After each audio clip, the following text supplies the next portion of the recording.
நாம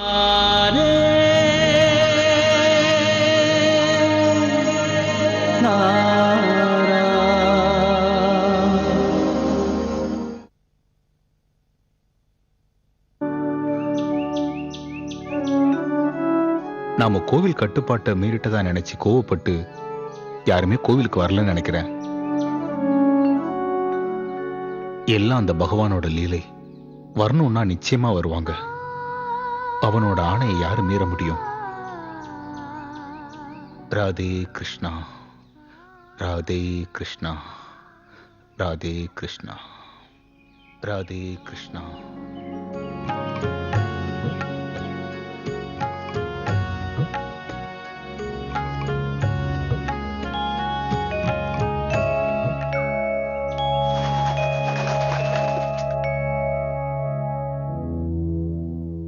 யாருமே கோயிலுக்கு வராம இருந்தாங்கன்னா நம்ம நிலைமை என்ன ஆகும்? அப்புறம் நம்ம பொழப்புக்கு என்னதான் செய்ய முடியும்? பக்தர்கள் மட்டும் கைவிடல, பஞ்சாயத்து என்ன சொல்லுதுன்னு பாரு. பஞ்சாயத்தும் நம்ம ஒதுக்கி வச்சிருச்சுன்னா நாம வயத்துல ஈர துணியை போட்டுக்கிட்டு தான் உட்காரணும்.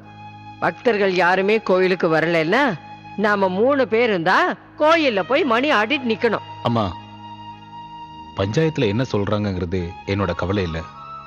நான் இத்தனை வருஷமா மனசாரதான் அந்த கடவுளுக்கு நான் என்னோட சேவையை செஞ்சுட்டு வர்றேன். அதுக்கு உண்டான பலன் அவர் நிச்சயம் தருவாரு. அவரோட முடிவை மாத்துறதுக்கு இங்க யாருக்குமே சக்தி இல்லம்மா.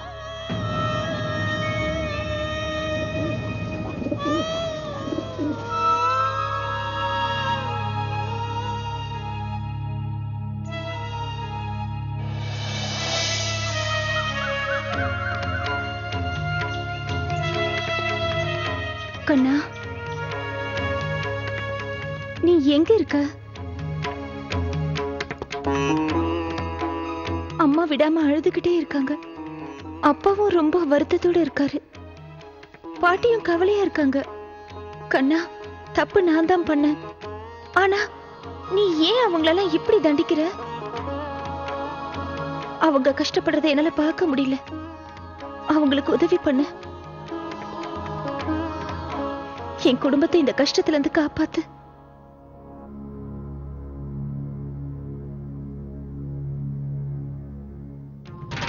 இப்ப சொல்றேன் கண்ணா, என் குடும்பத்தை இந்த கஷ்டத்துல இருந்து காப்பாத்துறதுக்காக மலை மேல ஏறி வந்து நான் பரிகாரம் பண்ணிக்குவேன்.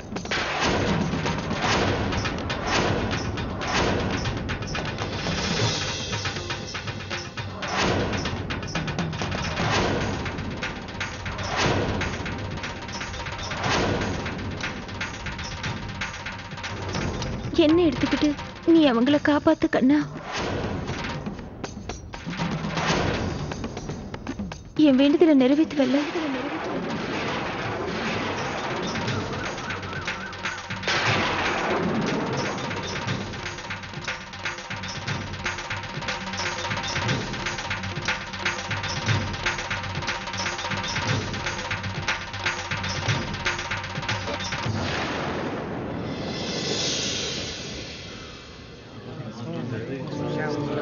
இங்க பாருங்க சேஷாத்ரி, நேத்து நடந்த சம்பவம் தவறான ஒண்ணு.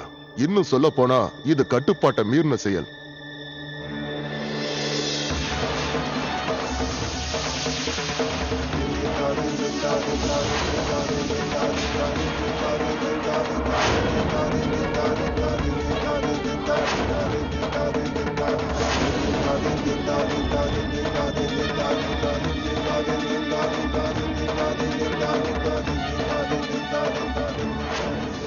ராதிகா மாதிரி ஒரு பொண்ண உங்க வீட்டுல நீங்க வச்சிருந்ததுக்காக நாங்க ஒரு ஆட்சேபனையும் சொல்லல. ஆனா கட்டுப்பாட்டை மீறி அந்த பொண்ணு கிரக பிரவேசத்துக்கு போய் பிரசாதத்தை வாங்கியிருக்கான்னா யாருக்கும் கோபம் வரத்தான செய்யும்.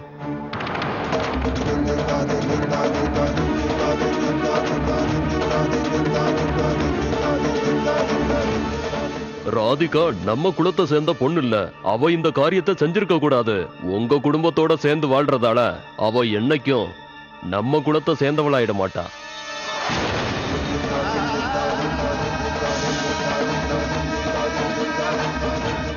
யாருமே கோயிலுக்கு வராம இருந்தாங்கன்னா நம்ம நிலைமை என்ன ஆகும்?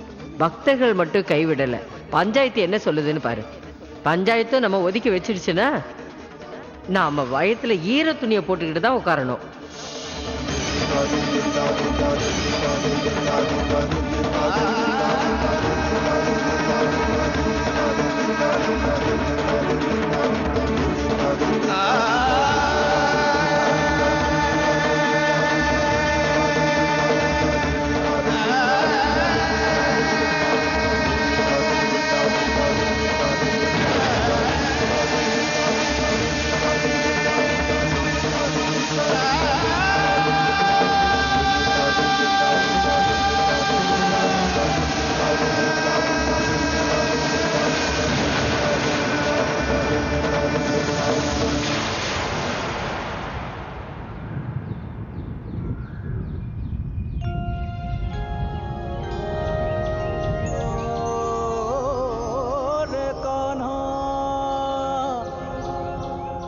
ராதிகா, ராதிகா,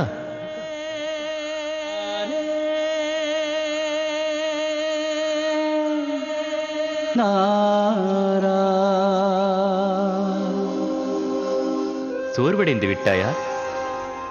இன்னும் வெகு தூரம் போக வேண்டுமே.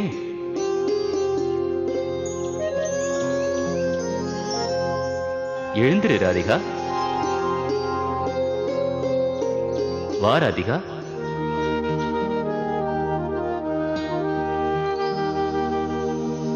வா ராதிகா, எழுந்து வா.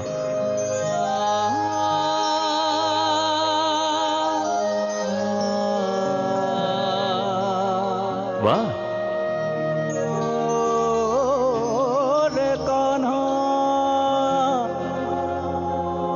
வா ராதிகா.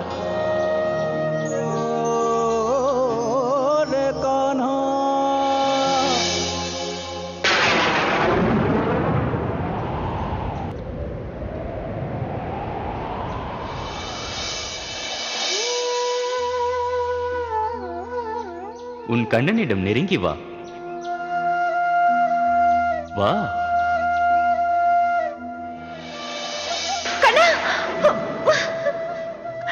கண்ணா, என்ன நீ கைவிட்டுறாத கண்ணா.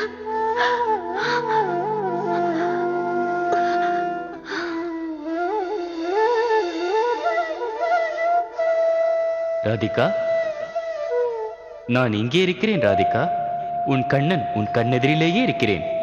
இன்னும் சிறிது தூரம் தான் ராதிகா. வா ராதிகா. ராதிகா, வா இங்கே.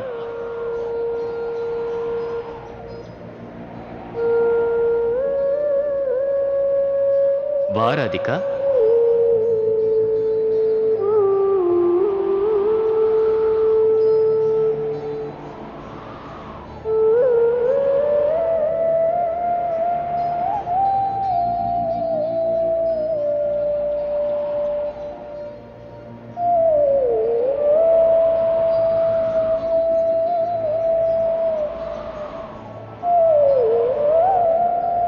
வா, உன் கண்ணனின் அருகில் வந்துவிடு.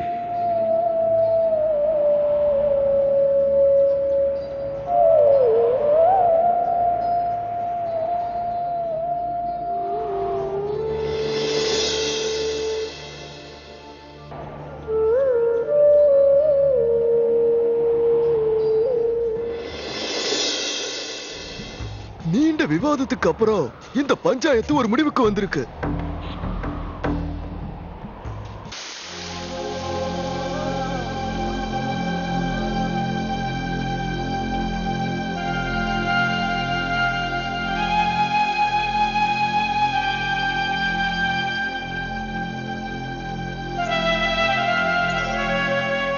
என்ன ஆச்சுங்க? பஞ்சாயத்துல என்ன தீர்ப்பு சொன்னாங்க?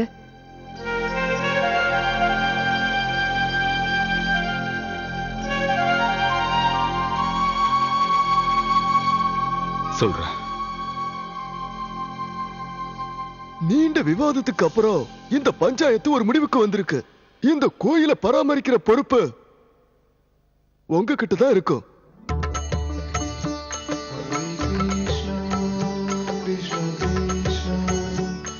அதே மாதிரி இந்த பஞ்சாயத்து உங்களுக்கு வர்ற வருமானத்தை ஒரு காலமும் தடுக்காது.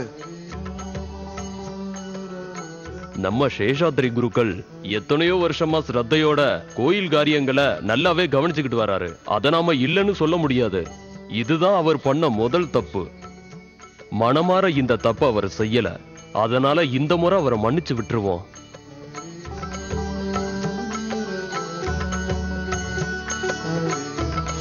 பஞ்சாயத்து கோவிலை இன்னும் நம்ம பொறுப்புலயே தான் விட்டு வச்சிருக்கு. எனக்கு தெரியும், அந்த கடவுள் நம்மளை கைவிட மாட்டார். இதெல்லாம் அந்த கடவுளோட கிருபைதாங்க. நான் தான் சொன்னேனே தேவகி, நான் பண்ண பூஜை என்ன கைவிடல. கடவுள் நம்மளை காப்பாத்திட்டாரு. இத்தனை வருஷமா நான் பண்ண பூஜையோட பலன் இது. முதல் தடவையா நான் பண்ண தப்புங்கிறதுனால பஞ்சாயத்து என்னை மன்னிச்சு கோவில் சேவையை தொடர்ந்து பண்றதுக்கு அனுமதிச்சிருக்காங்க. அந்த தப்ப நீயா செஞ்ச? அவதானே காரணம். அவளை முதல்ல என்னன்னு கண்டிச்சு வை.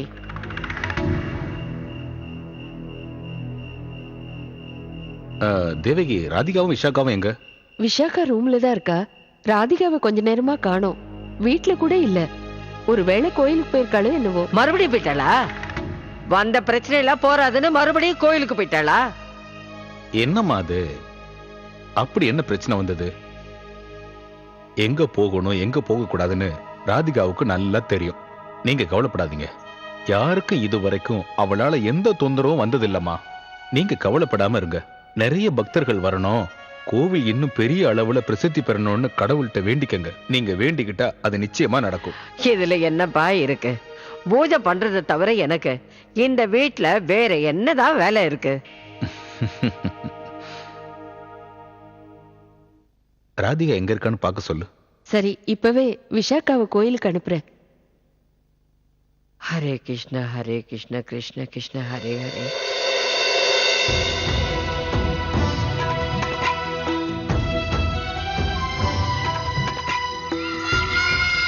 இல்லை தேவா, இல்லை. விஷாக்கா, அம்மா, அம்மா, என் தேவதாசை காப்பாற்றுங்கள். அவர் குடித்து குடித்து தன் பெயரை கூட மறந்தே போய்விட்டார். நீங்கள் செல்லுங்கள். நீங்கள் சென்று அவரை அழைத்து வாருங்கள். நான் இன்றே சந்திரமுகிக்கு அவரை திருமணம் செய்து வைத்து விடுகிறேன். அப்பொழுதாவது அவர் நிம்மதியாக இருக்கட்டும். கடவுளே, இந்த பொண்ணோட பைத்தியக்காரத்தனத்தை பார்த்தா எனக்கே பைத்தியம் முடிச்சிடும் போல இருக்கே. விஷாக்கா, உன்னோட நடவடிக்கை மாத்திக்க. நீ செய்யறது நல்லதில்ல. என்ன நீ? நாங்கெல்லாம் பஞ்சாயத்துல என்ன தீர்ப்பு சொல்வாங்களோன்னு பயந்துகிட்டு இருந்தோம். நீ என்னடானா இங்க நாடகம் ஆடிக்கிட்டு இருக்க? நீ எதை பத்தி கவலையே பட மாட்டியா? அம்மா, நான் கவலைப்படவில்லை என்றா எண்ணுகிறீர்கள்? என்னை விட அவரை பற்றி வேறு யார் கவலைப்பட முடியும்? அவர் இல்லாமல் நான் எப்படி உயிர் வாழ முடியும் அம்மா? அவரை பற்றி நினைத்து நினைத்து நான் நொடிக்கு நொடி இருந்து கொண்டிருக்கிறேன். ஆனால் நீங்கள் என்னை பார்த்து கவலைப்படவில்லை என்கிறீர்கள். என் காஸ்டியூமை பார்த்து என் துக்கம் உங்களுக்கு தெரியவில்லை என்கிறீர்கள். ஐயோ அம்மா! சரி விஷாக்கா, நான் இனிமே இப்படி பேசல. ராதிகா கொஞ்ச நேரமா எங்க இருக்கானே தெரியல. நீ போய் கோயில்ல இருக்காளான்னு பாரு. பார்க்கிறேன் அம்மா. ராதிகா! விஷாக்கா, போது நிறுத்து. நீ இப்படியே வெளியில போகாத. நீ முதல்ல ட்ரெஸ்ஸ மாத்திக்கிட்டு அப்புறம் போய் வெளியில தேடு. போதும், ஆரம்பிச்சிட்டீங்களா உங்க வேலைய? இந்த வீட்ல யாருக்குமே சீரியஸ்னஸே இல்லாம போச்சு. யோசிச்சு பாருங்க, நாளைக்கு நான் ஒரு வளரும் நடிகை. அவகிட்ட இந்த சின்ன வேலையெல்லாம் சொல்றது தப்பில்ல. நான் நடிகை ஆயிட்டு அப்புறம் அப்பா, பாட்டி, நீங்க எல்லாரும் எவ்வளவு வசதியா சந்தோஷமா வாழலாம். அப்புறம் நம்ம ரேஞ்சே தனியா மாறிடும்ல. விஷாக்கா! ஓகே ஓகே, கத்தாதமா. இந்த வீட்ல என் டேலண்ட புரிஞ்சுக்க யாருமே இல்ல.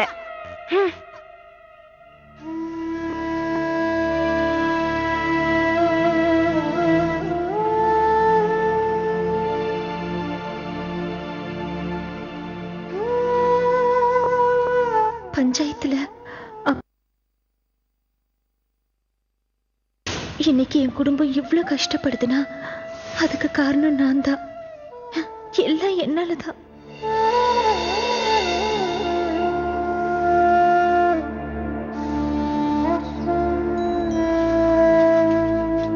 இருங்க இருங்க, இங்கதான் நில்லுங்க. வெயிட் பண்ணுங்க, நான் வந்துடுறேன். ராதிகா!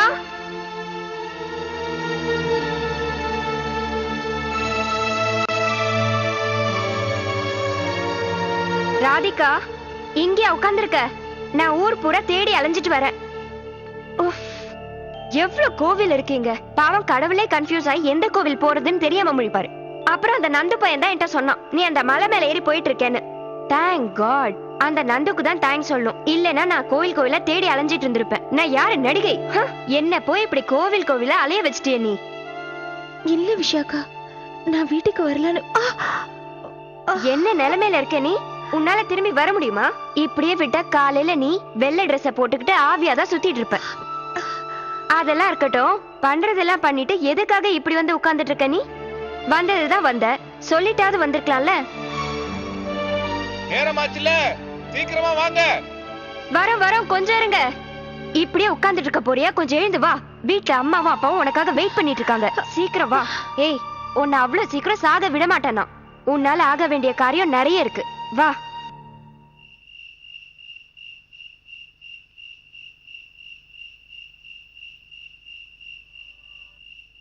அதோ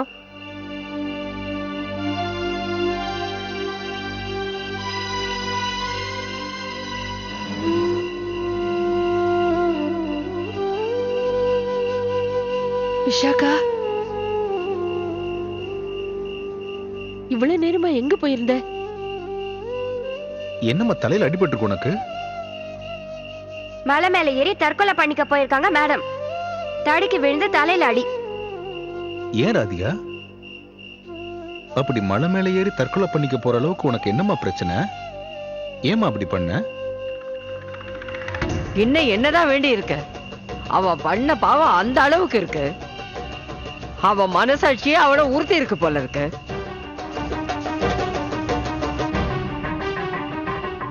உயிரை விடுறதுனால மட்டும் பண்ணின தப்பு போகாது.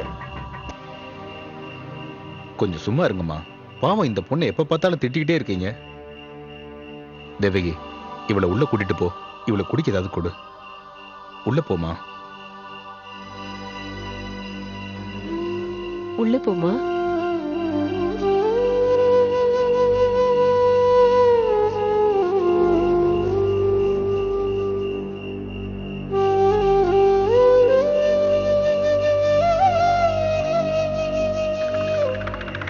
ராதே கிருஷ்ண, ராதே கிருஷ்ண, ராதே கிருஷ்ண, ராதே கிருஷ்ண.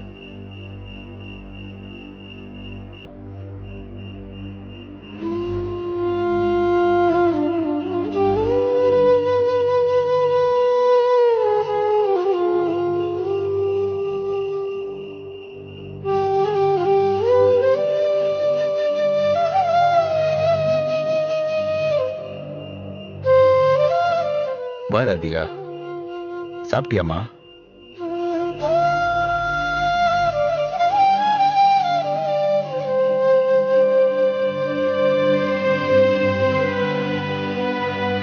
அப்பா, என்ன மன்னிச்சிடுங்கப்பா. என்னால தானே உங்க எல்லாருக்கும் இவ்வளவு அவமானம். அம்மா, எனக்கு சோகத்தை விட நிராசை தான் அதிகமாயிடுச்சு. நீ வேணும்னு எந்த தப்பும் செய்ய மாட்ட. உன் மேல எனக்கு நம்பிக்கை இருக்குமா? இங்க பாரு ராதிகா, நீ எதுக்கும் கவலைப்படாத. உன் மேல எனக்கு எந்த கோவமும் இல்லை. உன்னை நல்லா புரிஞ்சுக்கிட்டவனா என் இதயத்துல எப்பவும் உனக்கு ஒரு இடம் உண்டுமா. அந்த இடத்துக்கு உன்னை தவிர வேற யாரும் வர முடியாது. என்ன உண்மையிலேயே மன்னிச்சிட்டீங்களப்பா? அப்ப நான் உங்களுக்கு வாக்கு கொடுக்கிறேன், எந்த தவறும் இனிமே நான் செய்யவே மாட்டேன். அது எனக்கு தெரியுமா, எனக்கு நல்லா தெரியும்.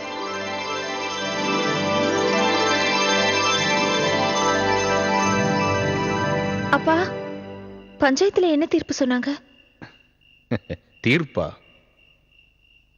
அங்க என்ன சொன்னாங்கன்னு தெரிஞ்சுக்கிறதுக்கு உனக்கு அவ்வளவு ஆர்வமா? அது கூட தெரிஞ்சுக்காம தான் நீ கோவத்துல மலை மேல ஏறி உயிரையே போக்கிக்கிறதுக்காக முயற்சி பண்ண. உன்னோட கண்ணை உன்னை கைவிடல.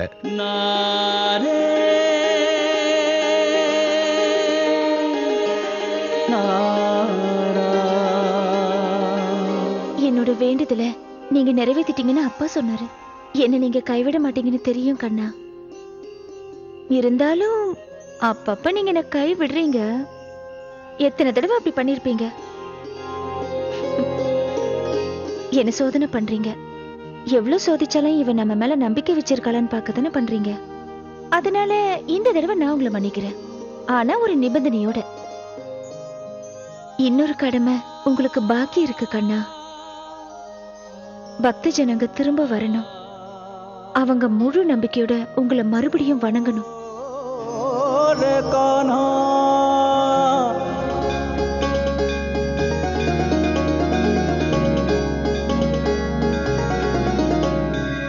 உங்களுக்கு தான் நியாயம் கிடைக்கும்னு எங்களுக்கு நம்பிக்கை இருந்தது குருக்கள் ஐயா.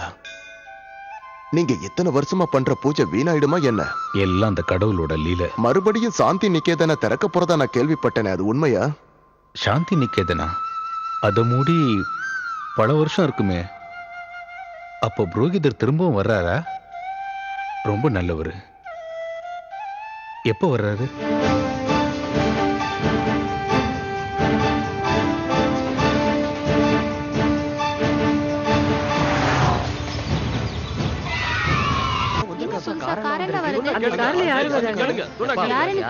நான் சொல்றேம்மா, கொஞ்சம் பொறுமையா இருங்க.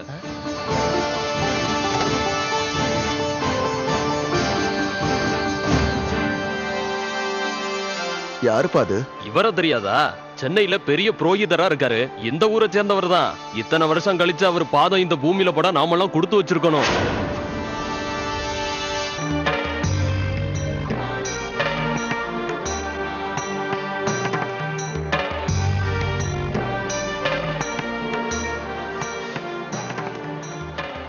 பழைய இடம். இங்க இருந்து போய் எத்தனை வருஷம் ஆச்சு? நினைவு மட்டும் இல்ல, பழைய காலத்துக்கே போன மாதிரி இருக்கு. நீ சொல்றது உண்மைதான். நம்ம சின்ன மருமகளை தேடி வந்திருக்கோம்.